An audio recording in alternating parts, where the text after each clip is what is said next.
I'm Jordan Hadfield. This is Faster Film Critic. Today on the show, we talk Bones and All with Kolter and special guest Blaine Hadfield. Bones and All is a 2022 coming-of-age film directed by Luca Guadagnino, starring Timothy Chalamet, Taylor Russell, and Mark Rylance. Yeah, the film's about cannibalism, so grab your bibs and floss sticks and get in. We are going cinephiling. Faster Film Critic. What's up, guys? How you doing? Gentlemen? Hi. Guys, today is a very special day. It a is. very, very special day. First of all, it's our 50th episode. Yes. That's a milestone. Okay. Second of all, we're recording in Sheridan, Wyoming. Yeah, who knew? Where's that? We're in Kolter's neck of the woods, man. Yeah, yay. That feels very special to me. Yeah, Third, we have a very special guest, we do indeed. Blaine Hadfield. Glad you could join us. Man, it's so good to be here. Yeah, with the Hadfield Bros. And fourth, it's Blaine's birthday. Happy birthday, Happy Blaine. birthday, Blaine. Yeah. Glad you could be here. Guys, I am nervous and excited to talk Bones and All. Yeah, I had a hard time sleeping last night. This film is a trip, is it not? Yeah. Just for the sake of everyone out there, Jordan described this movie as a coming-of-age film, which I found both accurate and grossly inaccurate. But I'm glad I went into it knowing nothing about it. That's the way to see it. Absolutely. I want to know, Kolter, what were your initial impressions? Oh God, it's gonna resonate. It's one of those movies that it's gonna be really hard to just jump in and talk about from the get go. It's gonna be rolling over in my brain for a minute. But initially, I mean, most of us are familiar with Timothy Chalamet. Chamamole? That's the one. But I had not seen Taylor Russell, who played Marin. Marin. I had not seen her before. She was great in this film. Yeah, and it did not go in the direction that I thought it would go in. I found the movie to be surprising in that it's difficult to put into a box, Yes. a familiar box or a familiar formula. Yeah. Not knowing what I was getting into, I found myself fighting the urge to try to place it somewhere Yeah. rather than to just sit and take it in. So I had the privilege of seeing this film before. Yeah. So last night was my second viewing. Okay. The first time I watched this film, I walked away from it thinking, I don't know about that one. Okay. And it sat with me for weeks. I thought back on this Yeah. film, literally for Yeah. weeks.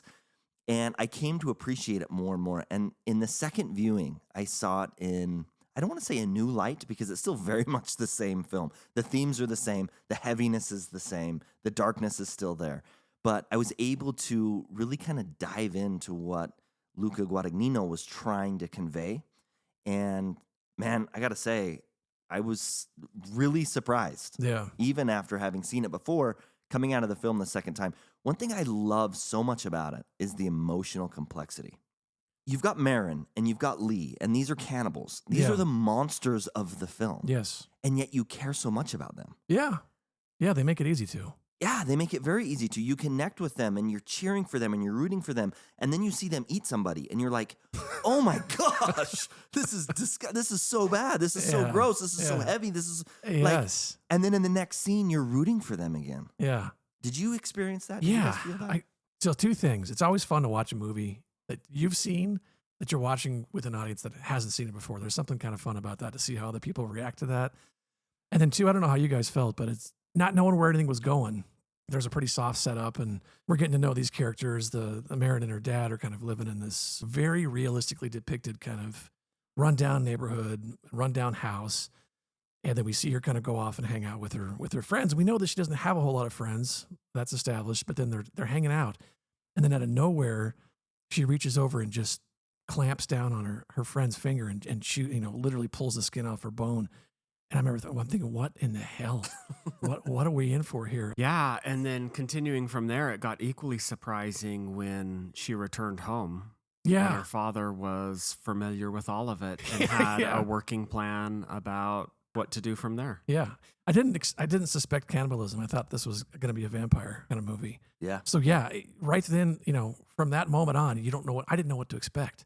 So I love that because you're fully kind of along for the ride with the characters without any predisposition about what's going to happen next. And that's so rare these days. And yeah, as you watch it, there's some clear comparisons made to like this condition that they have, eaters, they're called, to like addiction and the kind of loneliness that comes with it, and the society is sort of repulsed by people with heavy addictions, even scared of them, and it's sad. Moments of it were beautiful. It's obviously very tragic, full of crazy characters that you don't know what their motivations are either. It was wild.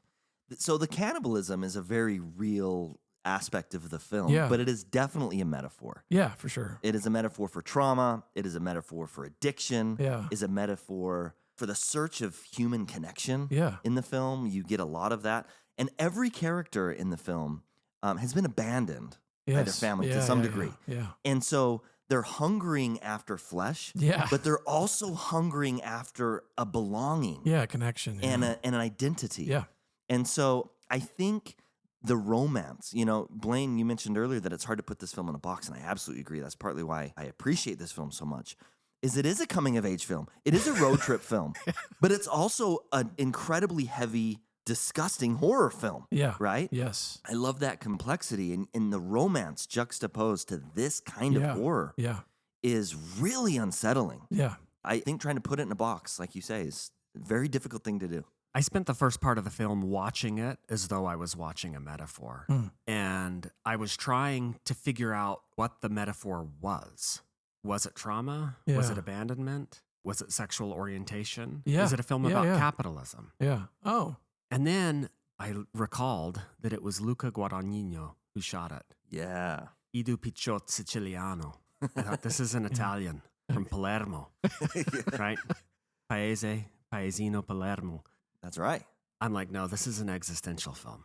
Yeah. This is a film about people who are abandoned by their parents into a world. And I don't mean abandoned in the sense that we're talking about particular people. My sense of the vision is that it's everybody. Parents bring children into the world. They recognize and understand what the cruelties of the world are Yeah. and what the disposition and habits of their children are, as hurtful as they may be. And out they go. And it's simultaneously about all of this trauma. Yeah.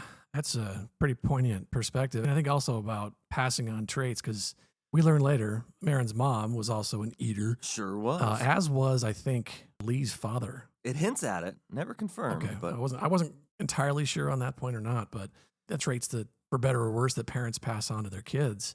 Yeah, it's like I said before, it's going to take me at least a few days, like you, not a few weeks, to for me to fully process this story. It's very rich. yeah, very original, very unique, very interesting, very Yeah. heavy. And I've got to throw a shout out to Trent Reznor and Atticus Ross. I love those guys. Some of my Yeah. favorite composers working today. The way they approached the score, I thought, was fascinating. It's largely one song, and it's a very beautiful song, but it's largely one song throughout the entire film, but yet it evolves. Yeah. And there are moments of it that get darker, and there are Oh, moments yeah. of it that get extremely dark. And so you've got this beautiful melody, and nobody can do this like Trent Reznor and Atticus Ross. This beautiful melody, and then underneath it, there's something very nefarious. Oh, yeah. Something very dark, and it's pressing. And there are scenes of the film where the music is just pressing on you so hard you can hardly breathe. And there are other times where the music is so light and Yeah. soft Yeah. and beautiful. And again, the way that they can pull emotion through their music, and it's just such a perfect composition for this type of film, I Yeah. thought. Yeah. Agreed. Well, Yeah, very effective. what I'm about to say has a lot of risk because I can't remember the score. But when I went to bed last night, I thought, this is Trent Reznor's best work because I don't remember the score. Because in past movies, where, by the way, their work has also been very, very good, there are moments where the music sort of overtakes the moment, right? Sure. And it's very music forward. But this, the music, at least to me, was very in the background, very supportive, very in service of the themes that you were seeing as opposed to trying to get out ahead of them. Yeah. And it just blended so seamlessly. You're absolutely right. And speaking of that, there is one scene that just haunts me. And that is at the very end, you've got Lee and Marin, and they're eating Sully. And the music comes through really dark in this moment. And it's a dark, heavy moment of the film. It's Yeah. very graphic. And the music is just building, and it's pulsating, and it's heavy, and it's dark. And all of a sudden, you're in this room, and they're eating Sully. And then it cuts away to the house outside. And the music stops. And you hear birds, and it's quiet, and it's peaceful. And in that moment, you're like, oh my gosh, I didn't realize how tense I had become. yeah. And you're starting to breathe again.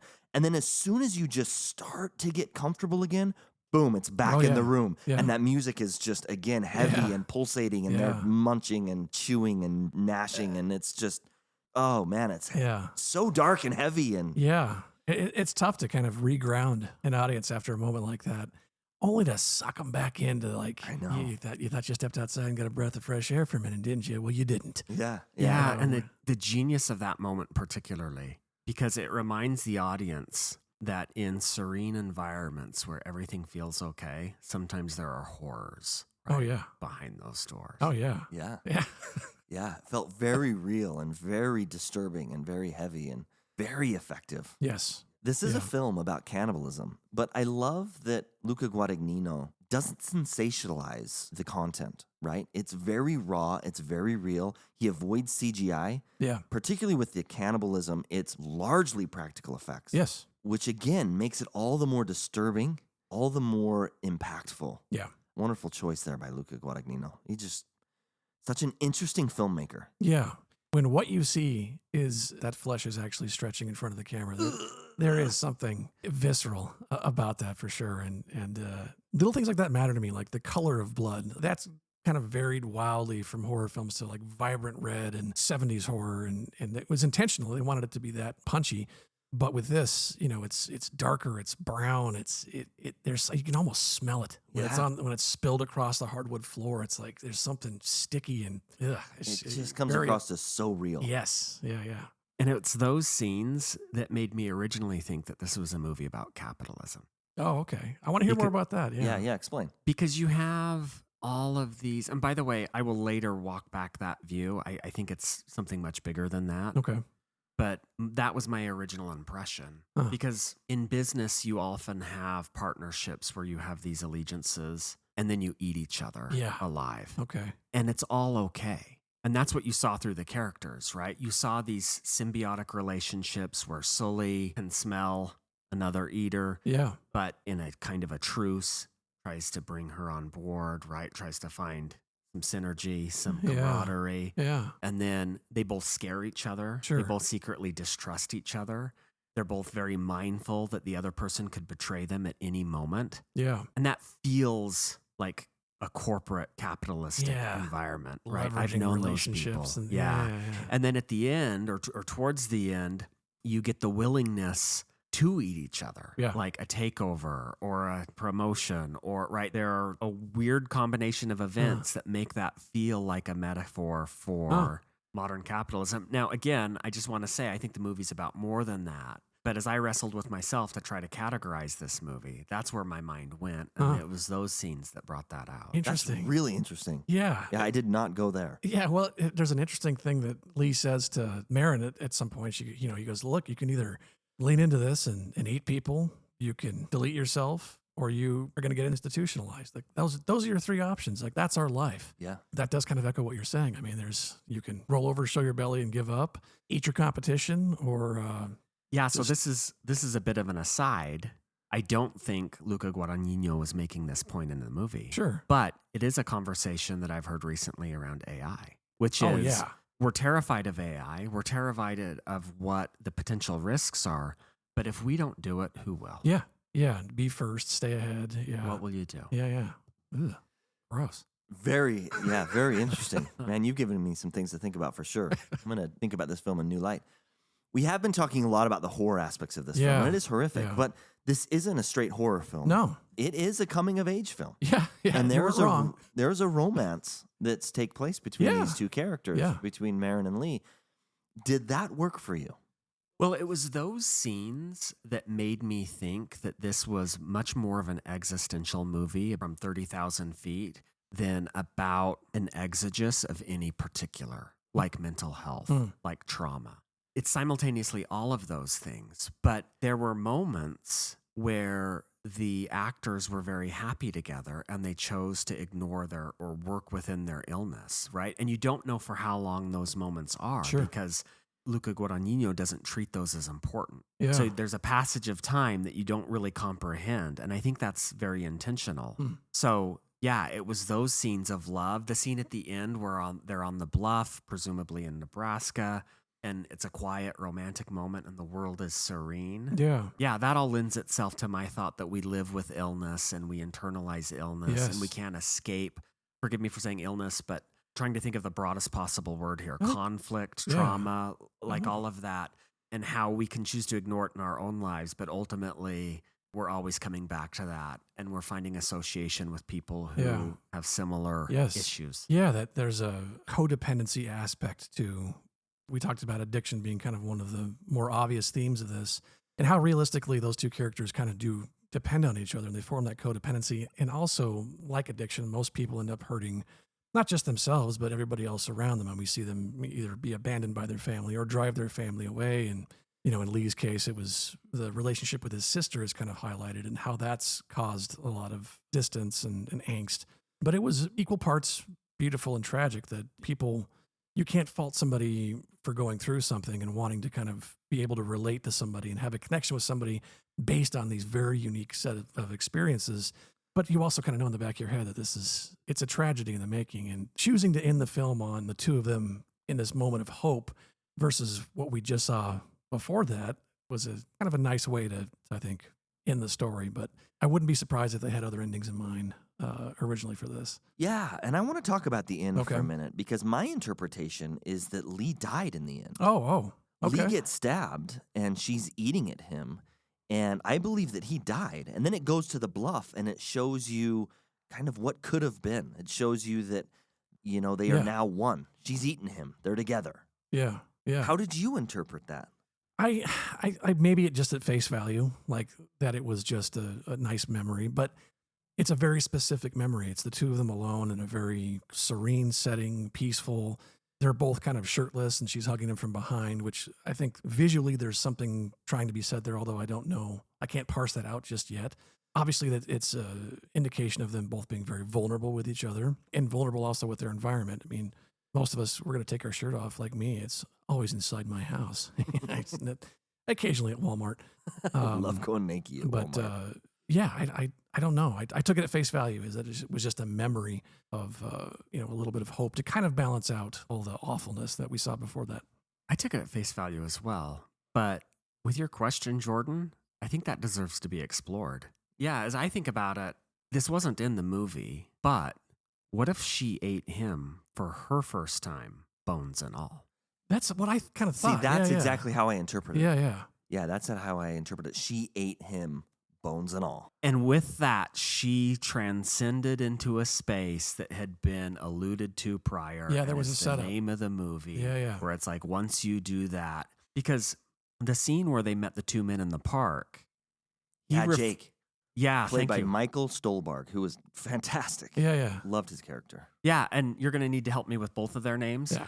But he referred to his traveling companion as somebody who wasn't an eater. Right. Not because he wasn't eating, but because he hadn't eaten bones at all. Yeah. That's a significant, poignant part of the movie. We're touching on something that if they don't come back to and wrap that up, that's going to feel... And they make it a point after that scene concludes and before we transition to what I thought was her memory, we're seeing a very cleaned up space in which they lived prior to that. It was spotless, and before that it was macabre and just painted with blood.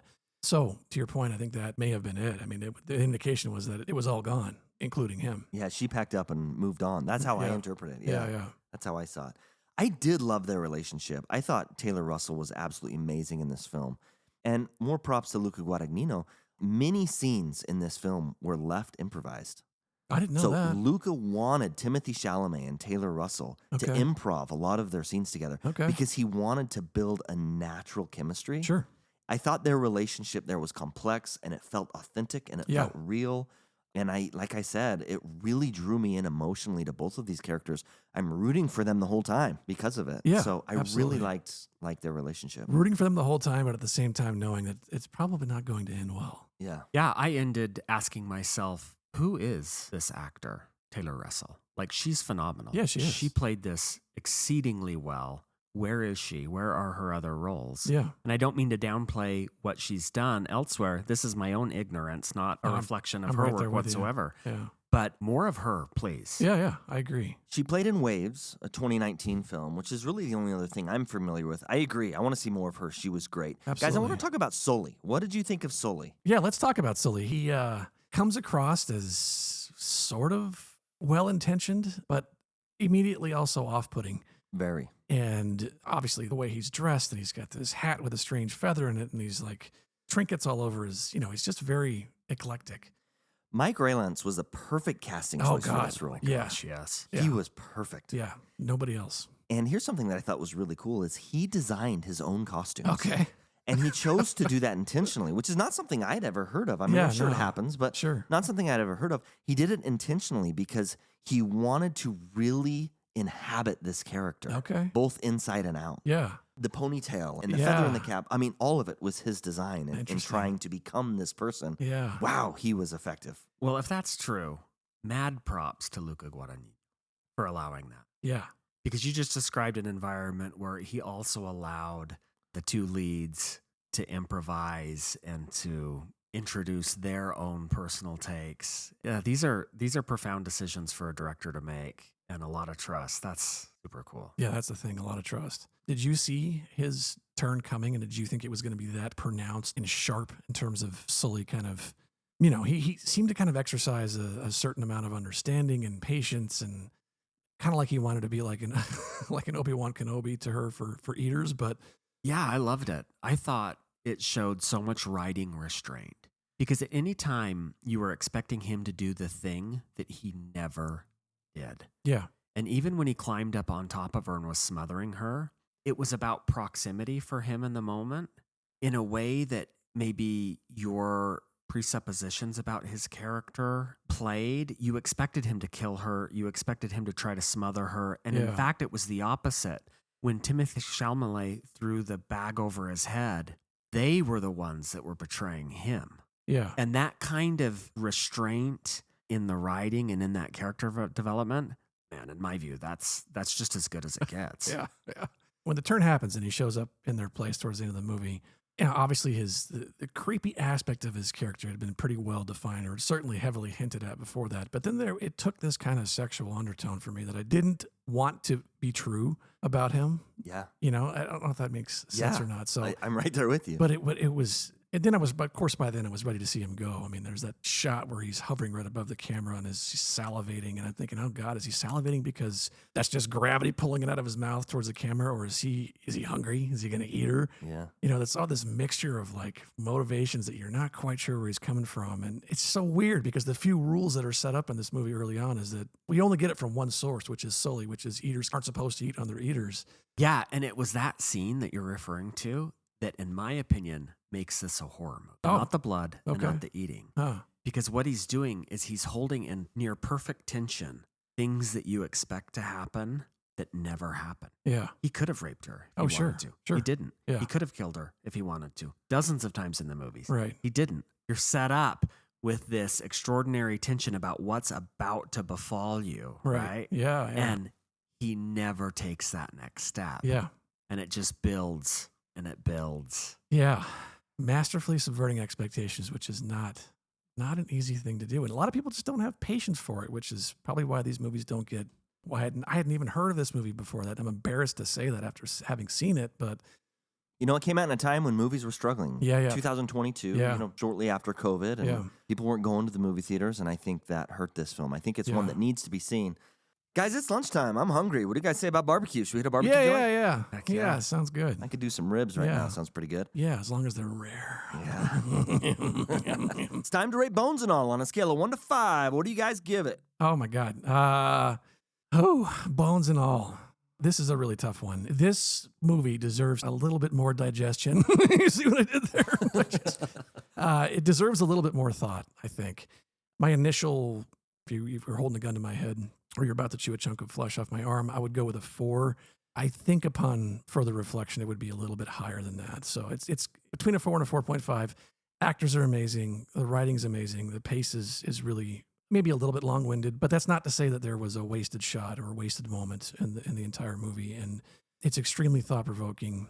It is dark. It's not something you want to pop on a Sunday afternoon with the kids running around. This explores some very very unsettling and dark themes, which share a lot of parallels to some, things that a lot of people go through in real life. But overall, masterful storytelling. It is not at all what I expected. It is a coming of age story. I'm going to land at a 4. I'm going to give it a 4 as well. I'm wrestling with whether it deserves a 5. So like you, I feel like this is a very strong film. It's not an easily watchable film. And I think given the director's intention, that is not a strike against it.